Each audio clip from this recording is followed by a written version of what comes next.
your idea is good, like you want to TP bottom and push the tower, but don't try not to TP in front of your opponents, okay?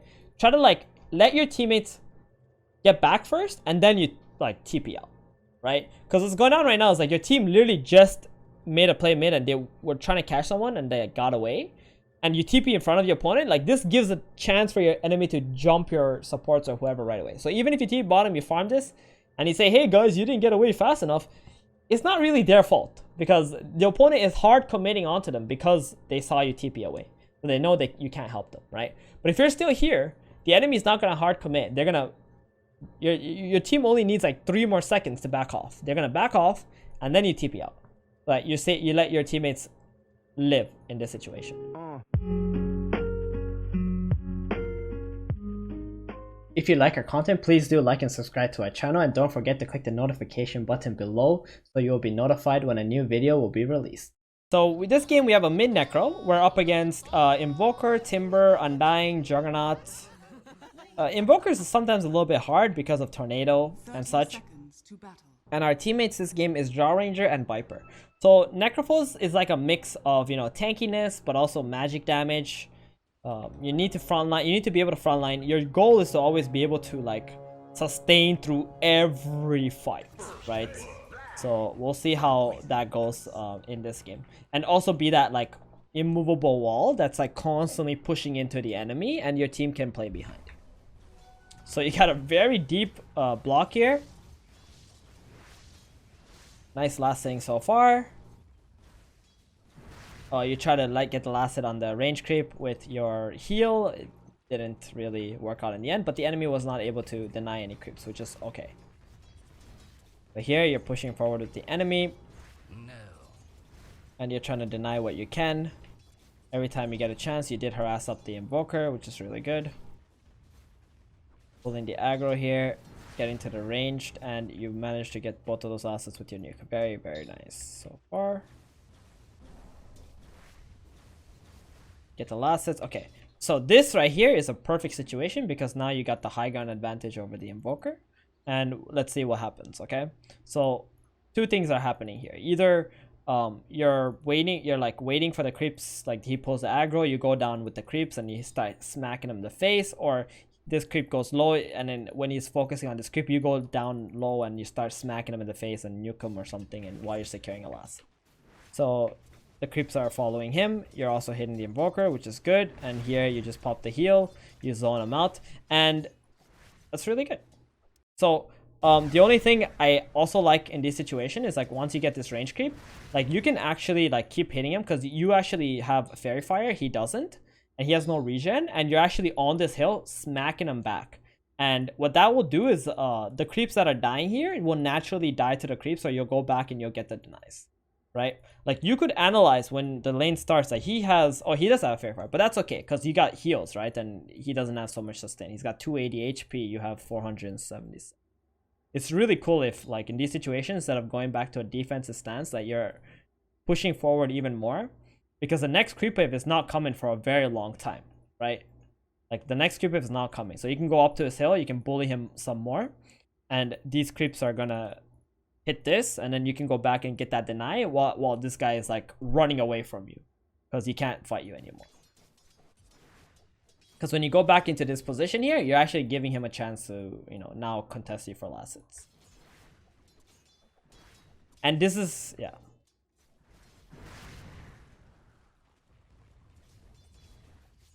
So now he's got tangles, he's got a ward sentry.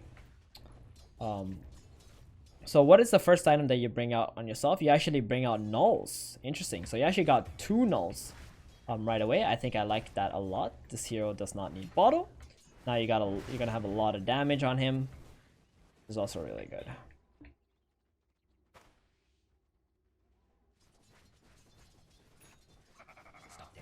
Deny him, you nuke the wave. And here's like where I'm quite curious, like in these positions, it's very good for you to actually play aggressively, because if you look at his items and your HP and whatever, right? Every time you pop the death pulse, he's gonna be losing, you know, 150 HP and you're getting yourself 80 HP. That's a huge swing, right? So you can always like use that to your advantage because he can't actually regenerate the HP like that quickly, because he has to tango and he has to use quas, right? So you always want to like try to make it very hard for him to like walk in and get anything done. So here you heal him, which is really good, and I love like how you're constantly just playing in front of his face at this point. And this is what Curious is doing. Like, he's not putting himself too much in danger in case like someone shows up, like a bounty hunter or something random happens in his lane. But he's always like making sure he nukes the creeps while also harassing the Invoker. Here he mans up a little bit, but unfortunately the Invoker was able to get the deny. And one thing like I would say, instead of getting the second null, like what could have been interesting is if you actually bought yourself a healing salve instead of the second null right away. Because if you buy yourself a healing salve, you could have actually really bullied this Invoker out. Like bring yourself both really, really low in a situation, and then you salve up and he doesn't have a salve, and then his lane is pretty much done, right? I think if you watch Immortal gameplays, like they're not gonna buy 2 nulls before they buy a single healing salve, right? Even if you're necrophils, because the healing salve allows you to bully people until you have like a sliver of HP, and you have a fairy fire, so you can bait out until you have like 1 hit left. You pop the fairy fire, that's like 3 more hits they have to kill you, right? So you can bring yourself low enough until you have to use the fairy fire, then you salve up. Enemy don't bring a salve, like this Invoker brought tangles only. Then now the enemy is sitting at the tower here, and you're just like last sitting and denying everything. Or you're just sitting on his hill while last sitting and denying everything. And also, if you have a salve, in case like some random stuff happens, like a bounty hunter shows up in your lane or something, then at least you have the salve to like salve yourself back up. Because I think having the 2 nulls is interesting because you have a lot of stats and damage, but it's also extremely greedy. Like 1 null is good enough, right? The second null is just fancy by like 2 minutes. It's gonna be a lot more important for you to have a healing salve or even a magic stick, so you can like bait out your opponent even harder.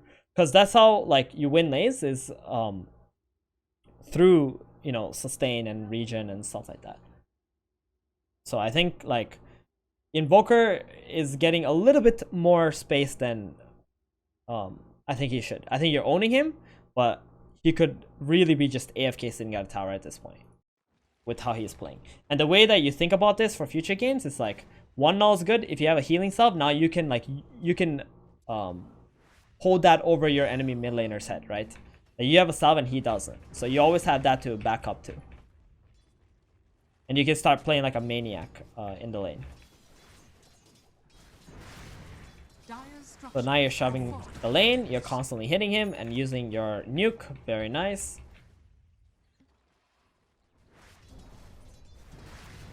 Invoker finally brought his first healing salve at 430. And he's got about half your assets. You're gonna go for boots first. You got your magic wand upgrade. And 5-minute catapults are coming. Okay, and he just dies like that. Nice. Great. Constantly shoving the mid lane. You protected your catapult as much as you could to do some damage, which is very good. Sometimes players, when they get the Reaper kill and you got a catapult coming, they'll ask for like a support to come mid, and they'll get that support to either kill the Invoker again when he TP's in, or like protect the catapult together with you, so you can take the tower out. Oof, fairy fire. Okay, good. All right. Oh, played. And the tip. Nice. Headdress first, going for a hood next item. I just want to see really quickly what your build was in the end.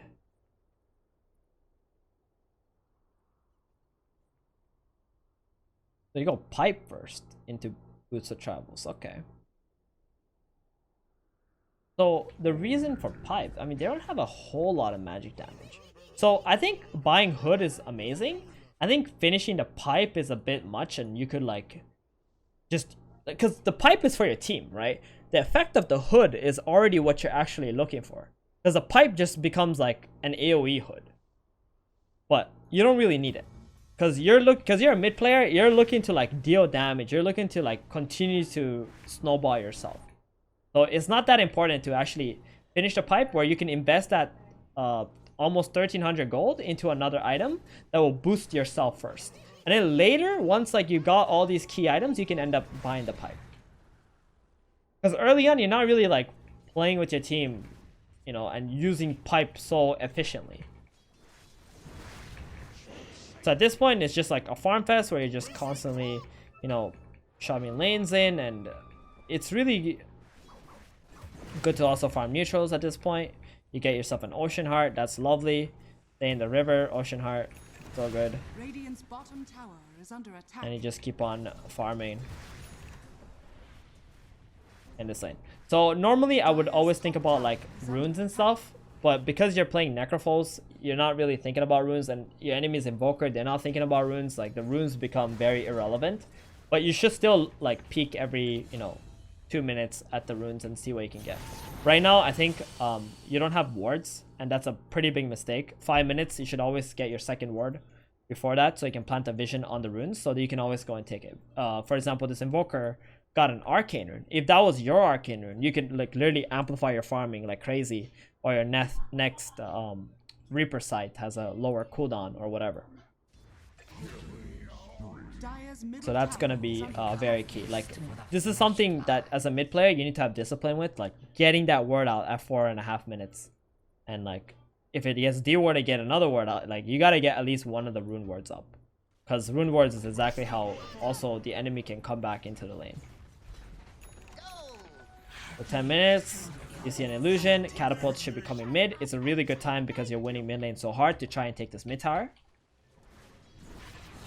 Invoker just TPs back in, and with the illusions, it would be great to tank. And exactly what you do. Ooh, you really protect this tower, huh? You're taking quite a lot of damage. That's okay. You have a hood. You can always just dodge. Just a Juggernaut killed you in the end. I think there you're just supposed to click your hood when after you get tornadoed. Like after the tornado falls off, you just click your hood and you're fine. Like you're not gonna take all that magic damage. You literally just get plus 300 whatever. So I think like this Juggernaut wouldn't have actually killed you. You got the kill on the last slash in the end. That's okay. So instead of pipe, I think if you're gonna go for bots, I think bots is a great item for all these like magic mid lane heroes. You could have just saved up money and went for the bots. Like hood bots, you would have been race car running around farming waves and everything. It would have been really, really good this game. Radiant structures are fortified. It was to protect my team as well. Yeah, but that's the thing. Like you don't need it this early, right? You can always buy it like third or fourth, like finish the upgrade on the hood to the pipe. Because as you can see, like you're not grouping up with multiple of your teammates right now in the game. So you get a haste, you go top now, you TP mid first, you take the haste, you go top, you go for another tower. Really good play. So you can keep applying pressure on the map and still be farming very aggressively. So now you got top tower and mid tower thanks to you. Fight breaks out bottom, you TP bottom. You have a hood, you have a pipe, you pop the pipe. And you get a kill onto the timber. Wonderful.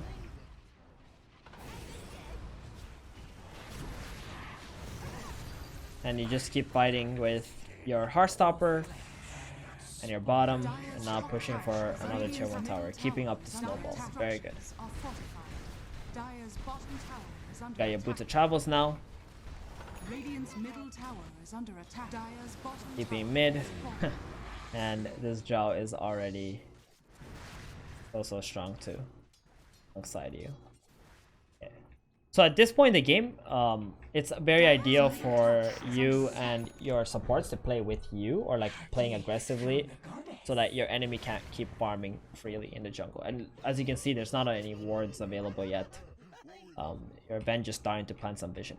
Because you can see right now, like you kind of go back into your own jungle and you start farming, but like when you have this many tier 1 towers dead, it's time for you guys to advance on the map, right? Advance, take farm away from the opponent, right? What you should be farming is enemy jungle creeps, so that they're forced to, like, you know, farm in a smaller place and forced to run at your tower, so now you can either defend with smokes or whatever. Okay, but if you take all these towers and you go back into your own jungle, then you're not really like utilizing your advantage and utilizing your net worth that you have built up. So here the best thing to do as a necro would be you constantly push mid lane, and then you either go into this jungle, you farm these camps is probably the best. Going into a triangle is a bit awkward for you because you yourself can't farm triangle, and you're gonna need a lot more heroes to contest this triangle. But if you farm the mid wave and you farm these camps here and you farm this camp and like you keep shoving the mid wave into a tier 2, you're gonna constantly force people back into this tier 2 tower, and you're gonna be taking away farm from the opponent, and the enemy is not gonna have time to farm either because they need to defend this tier 2 at like 15 minutes in the game, which is insane. And then by doing so, if the enemy get outnumbered because they need to defend this, now you have an easier time also defending bottom lane, pretty much. Radiant's middle tower is under attack. Radiant's middle So tower the fact that the invoker was able to take mid should have never happened, right? Like this tower was taken so long ago, and the enemy mid should not have the opportunity to take your mid tower ever, like after this point. It should be defended with many heroes. Or again, if you were the one pushing mid into the enemy, then the enemy won't also have an opportunity to take your mid tower either. Radiant's middle tower is under attack. Radiant's middle tower, Dire's bottom tower is under attack. So now you TP top because of the timber there. You also push this lane and defend this. So right now you're kind of like running around quite a bit, but that's okay because you are getting a lot of farm and your teammates are also pushing in the correct lanes with the top and the middle and such. And now the ogre and the bench are starting to play with you because you're so strong, and you need some backup because you need, without disables you really can't kill anybody yourself. And you're starting to pressure in the top lane, which is good. And your Viper's the one doing whatever we talked about, where someone should be still pushing in the mid lane. Essence ring? You don't want it? Where's the essence ring? Who's got it? Oh no!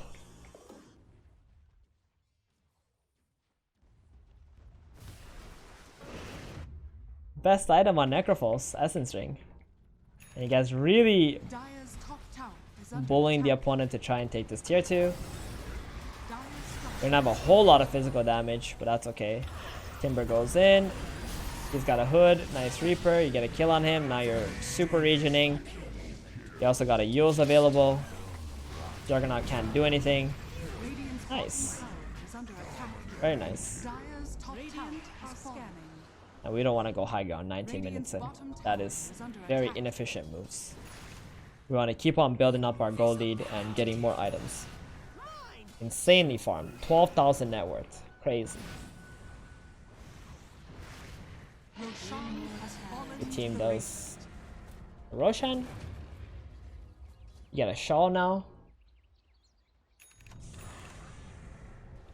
TP bottom. Push lane out. And your team ends up getting gone on mid. It's fine, it's just a Viper. And you just walk back to the mid lane and start being that wall against your opponent.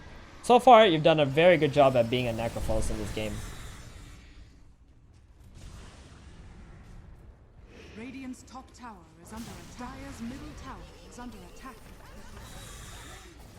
Dire's middle tower. The tower stuff. Radiant's top tower is under attack. Now you TP back bottom, and okay, let's not. Okay, so your idea is good. Like you want to TP bottom and push the tower, but don't try not to TP in front of your opponents. Okay, try to like let your teammates get back first, and then you like TP out, right? Because what's going on right now is like your team literally just made a play mid and they were trying to catch someone and they got away, and you TP in front of your opponent. Like this gives a chance for your enemy to jump your supports or whoever right away. So even if you TP bottom, you farm this and you say, hey guys, you didn't get away fast enough, it's not really their fault because the opponent is hard committing onto them because they saw you TP away, so they know that you can't help them, right? But if you're still here, the enemy is not gonna hard commit. They're gonna your team only needs like 3 more seconds to back off. They're gonna back off and then you TP out. But you let your teammates live in this situation, okay? Because your team was like literally just making an aggressive play, so you got to give them some time to like back off, TP out, They see you TPing, and then if you cancel the TP, it's bad too, because now like you can't TP out of the fight if something goes on. So you commit to the TP, and now your teammate is just dead. And that's a track kill, and that could obviously lead up to more things after that. But if they commit to the kill and you're still there, then you can actually turn the fight around, because you're so freaking strong. You're just an absolute beast. You can pipe the guy, you can heal him, you can sight someone, whatever goes on. Very good.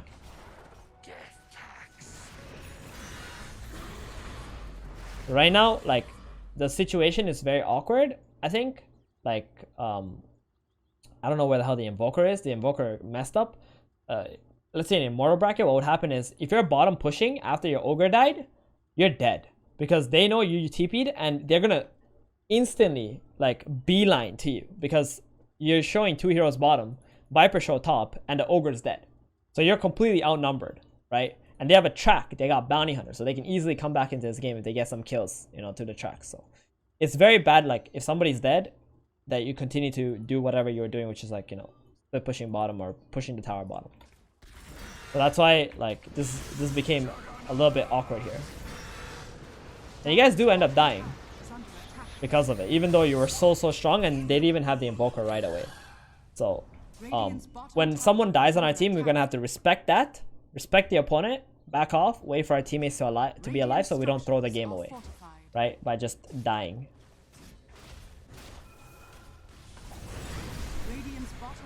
And now your team starts dying one by one. And this all started with this play right here. This play led to this death, and now things are looking real scary. Like, the enemy is really good. It's very, very easy for them to come back. Ooh, that's okay. He lost his Aegis anyway. Bench died too. Yikes. Now you see back bottom. You're the big frontline dude, so you can protect your team because you got your cores alive. And now when you guys are grouped up together, you're really strong. And we always need to, like, analyze that in the game, assess that in the game. That we're only strong when we're together. We're not strong if we're not. I'm sure you played other Necrophos games where, like, you die like once or twice and the game just gets, like, you know, out of hands. It's what happens on heroes like Viper, Necro, and stuff like that. So let's go back here a little bit and let's see what happened. So this Viper is here. This is like a clean TP, right? Because your team should be backing up already and waiting. And the fact that the enemy goes in is because, like, your team lingered around a little too long now. But that there was a good TP because you let your team have time to, like, back off enough. And now you can just connect back to your team because the fight is breaking out.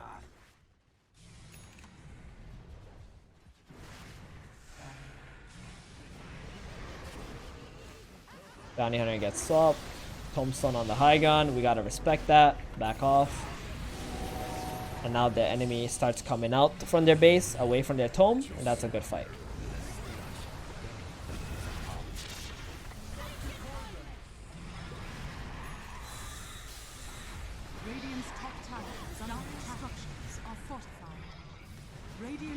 We got Shivas, super tanky.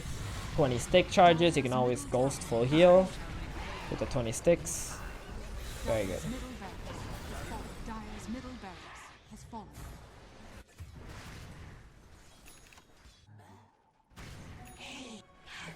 Alright, cool.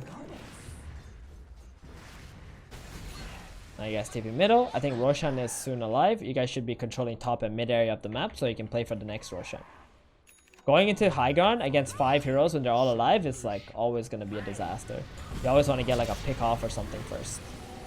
So here I think playing top mid would have been a better idea than just, like, going bottom split up on the team, because you want to play for Rosh obviously. But if you want to go for the bounty runes, then you should have, like, you know, heroes nearby to be able to fight, because this is a really awkward situation where the enemy comes in with 5 heroes and you guys are not ready, and 2 heroes are so far away from each other. So this is, like, again, another situation where the enemy has an opportunity to come back.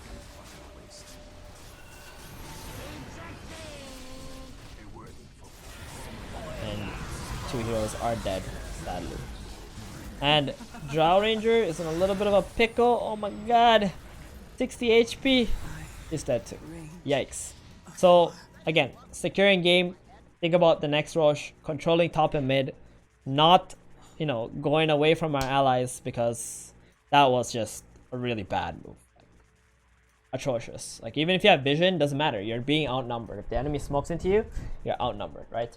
The Drow and the Ogre, I think they had the right idea playing top lane. You just have to respect that. You know, you're playing for an objective, and the next objective is to get Rosh, get Aegis, so they can't do that shit on Dire.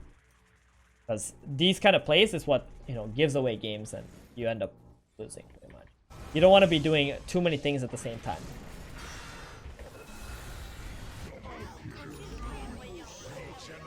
If this stuff happened exactly in like Immortal bracket, you lost the game right there. Because right now the enemy takes Roshan, and they have Aegis. After killing 5 of us with bounty track, yeah, game's over. This game's actually over. We're going for Hex next. Especially with heroes like Necro and Viper, you really can't afford to make any mistakes in terms of macro actions on the map. You need to make very good macro actions and really give your enemy 0 chances to come back into the game.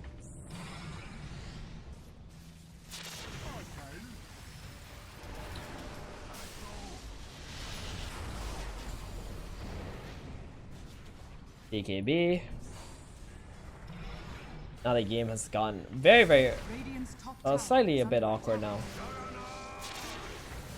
You guys are still kiting back, and the strength of your hero is like you can always bait your enemy onto you and, like, you know, turn around with healing yourself, right? And that's what you got to do at this point. You got to keep baiting your opponent to go to you, maybe hard commit onto you. You pop a Yules, then you go shot, you like use your stick and just turn a fight around, and your team just got to play behind you with that.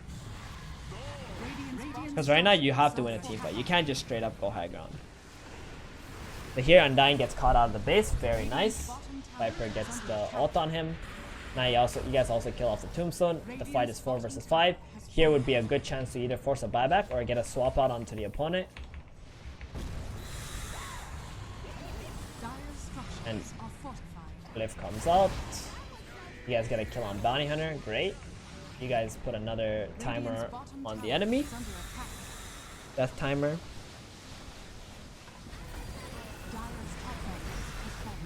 And Ogre went way too deep into the enemy base. They should always be playing behind you, because you're the one who's there to soak in all the damage.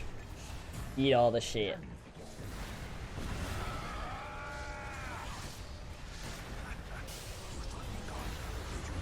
Yules. You got a Hex available. Hex can't get through the ghost, and you're just tanking for your team. Great. And they're dead for such a long time. GG.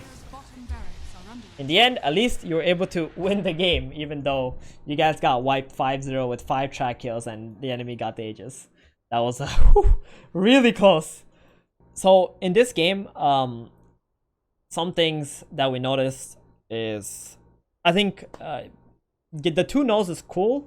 You're really strong, but I think you got to give a little bit more respect to your opponent, and you buy the salve. And buying the salve allows you to send out your courier 100 gold earlier, right?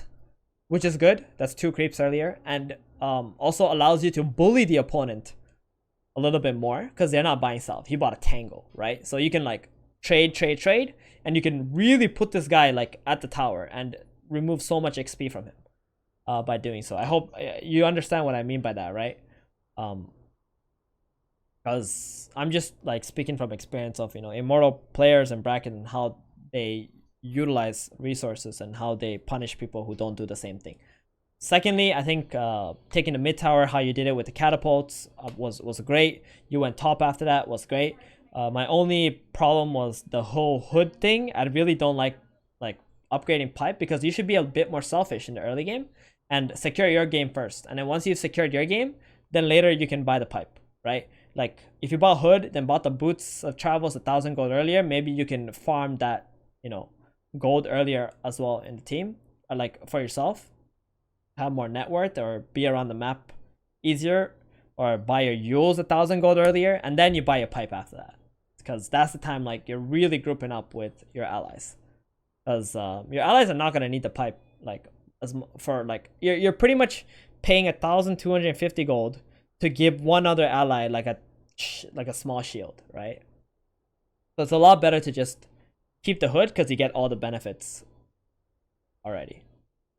And I think early game, like especially in other games other than this, when you're playing against Invoker and you're Necro, it's kind of weird because both these heroes don't need runes in a meta where runes are the most important thing. Actually, you even as a Necrophos, you want to keep getting those runes. So 5 minutes, I said, there need to be a ward on your courier, bringing it out, planning it on one of the runes, and like you need to be controlling the runes, right?